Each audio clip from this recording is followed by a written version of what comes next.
महिषासुरमर्दिनी स्तोत्र के श्लोकों का महत्व। महिषासुरमर्दिनी स्तोत्र में देवी दुर्गा की महिमा के कई श्लोकों का वर्णन है जो हमें उनके विभिन्न रूपों और शक्तियों से परिचित कराते हैं। प्रत्येक श्लोक में देवी की एक विशेषता, उनके एक रूप और उनके द्वारा असुरों के संहार का वर्णन किया गया है। इन श्लोकों का पाठ करने से भक्त देवी के आशीर्वाद से अभय और शांति प्राप्त करते हैं। उदाहरण स्वरूप एक श्लोक इस प्रकार है: अयि गिरिनंदिनी नंदित मेदिनी विश्व विनोदिनी नंदिनुते, गिरिवर विंध्य शिरो अधिक मंडित, नंदिता नंदित में दिनुते। इस श्लोक में देवी पार्वती का वर्णन किया गया है जो पर्वतराज हिमालय की पुत्री है। वे संपूर्ण ब्रह्मांड को आनंद और उल्लास से भर देती हैं। इसी प्रकार देवी दुर्गा का हर रूप और उनकी हर कथा यह सिखाती है कि जब अधर्म बढ़ता है तब तब देवी अपने विभिन्न रूपों में प्रकट होकर उसका नाश करती है। देवी दुर्गा के 9 रूप नवरात्रि के 9 दिनों में देवी दुर्गा के 9 रूपों की पूजा की जाती है। इन रूपों का उल्लेख महिषासुर मर्दिनी स्तोत्र में भी किया गया है। देवी दुर्गा के ये 9 रूप जीवन के विभिन्न पहलुओं का प्रतीक है और उनके माध्यम से हमें विभिन्न पाठ मिलते हैं। 1. शैलपुत्री। ये देवी दुर्गा का पहला रूप है जो स्थिरता, धैर्य और स्थायित्व का प्रतीक है। शैलपुत्री पर्वतराज हिमालय की पुत्री है और ये हमें सिखाता है कि जीवन में दृढ़ता और स्थिरता आवश्यक है। डा ब्रह्मचारिणी। देवी का ये रूप तपस्या और ध्यान का प्रतीक है। ये रूप हमें संयम और साधना का महत्व सिखाता है। चंद्रघंटा। ये रूप शांति और साहस का प्रतीक है। देवी दुर्गा का ये रूप हमें आंतरिक शक्ति का उपयोग करते हुए जीवन के संघर्षों का सामना करने की प्रेरणा देता है। सा कुष्मांडा। ये रूप देवी के रचनात्मक और सृजनात्मक स्वरूप का प्रतीक है। वह इस ब्रह्मांड की सृष्टि करता है और उनके आशीर्वाद से हम रचनात्मकता का विकास कर सकते हैं। स्कंदमाता। ये रूप माता पुत्र के प्रेम का प्रतीक है। अ, देवी का ये रूप मातृ की महिमा का वर्णन करता है और यह दर्शाता है कि जीवन में प्रेम और देखभाल कितनी महत्वपूर्ण होती है। 6. कात्यायनी। देवी का ये रूप न्याय और धर्म का प्रतीक है।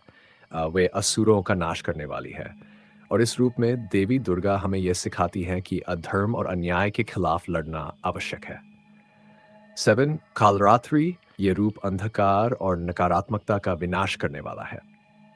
कालरात्रि का ये रूप हमें सिखाता है कि जीवन में अंधकार और कठिनाइयों से डरना नहीं चाहिए, बल्कि साहस के साथ उनका सामना करना चाहिए। महागौरी। ये देवी का शुद्धता और शांति का प्रतीक रूप है। ये रूप हमें सिखाता है कि शुद्धता और सादगी से जीवन में मानसिक शांति प्राप्त की जा सकती है। सिद्धिदात्री। यह रूप सिद्धियों और आशीर्वाद का प्रतीक है। ये देवी का अंतिम रूप है जो हमें यह सिखाता है कि जब हम धर्म और सही मार्ग पर चलते हैं तो हमें देवी का आशीर्वाद मिलता है। महिषासुर मर्दिनी स्तोत्र का आध्यात्मिक महत्व। महिषासुर मर्दिनी स्तोत्र न केवल एक वीरगाथा है, बल्कि ये भक्तों को आत्मबल, संयम और साहस का भी उपदेश देता है। ये हमें यह सिखाता है कि जीवन में चाहे कितनी भी कठिनाइयां क्यों ना आए, देवी दुर्गा का स्मरण और उनका आशीर्वाद हमें हर कठिनाई से बाहर निकाल सकता है। स्तोत्र में निहित देवी की महिमा और उनके पराक्रम का बखान हमें आंतरिक और बाहरी संघर्षों से लड़ने की प्रेरणा देता है। मधु और कैटब की कथा का गूढ़ संदेश। मधु और कैटब की कथा में यह सिखाया गया है कि बुराई की जड़ अहंकार और अज्ञानता में होती है। जब व्यक्ति अपने अहंकार में इतना डूब जाता है कि उसे सही और गलत का भान नहीं रहता, तो उसका विनाश निश्चित होता है। मधु और कैटब ने भी अपने अहंकार के कारण ही अपने विनाश का मार्ग चुना। भगवान विष्णु ने मधु और कैटब को पराजित करने के लिए उनकी अहंकार भरी मानसिकता का ही उपयोग किया। उन्होंने ये संदेश दिया कि जीवन में ज्ञान, विनम्रता और धर्म का पालन करना आवश्यक है। देवी महामाया की कृपा से ही भगवान विष्णु ने मधु और कैटब का नाश किया, जिससे यह स्पष्ट होता है कि देवी शक्ति के बिना किसी भी असुर का नाश संभव नहीं है। महिषासुर मर्दिनी स्तोत्र और मधु कैटब की कथा से प्राप्त जीवन के पाठ। महिषासुर मर्दिनी स्तोत्र और मधु कैटब की कथा दोनों हमें यह सिखाते हैं कि अधर्म और अहंकार का अंत निश्चित है। चाहे कितनी भी शक्तियां किसी असुर के पास क्यों न हो, यदि वह अधर्म के मार्ग पर चलता है तो उसका विनाश निश्चित होता है। देवी दुर्गा और भगवान विष्णु दोनों ही धर्म की स्थापना के प्रतीक हैं और वे अपने भक्तों की रक्षा करते हैं। यह स्तोत्र हमें न केवल देवी दुर्गा की महिमा का गुणगान करने का अवसर देता है, बल्कि हमें यह भी सिखाता है कि जीवन में संघर्षों का सामना कैसे करना चाहिए। देवी दुर्गा की तरह हमें भी अपने जीवन में अधर्म और नकारात्मकता से लड़ने के लिए तैयार रहना चाहिए। स्तोत्र का पाठ हमारे भीतर साहस और आत्मविश्वास का संचार करता है और हमें यह विश्वास दिलाता है कि देवी की कृपा से हम हर बाधा को पार कर सकते हैं।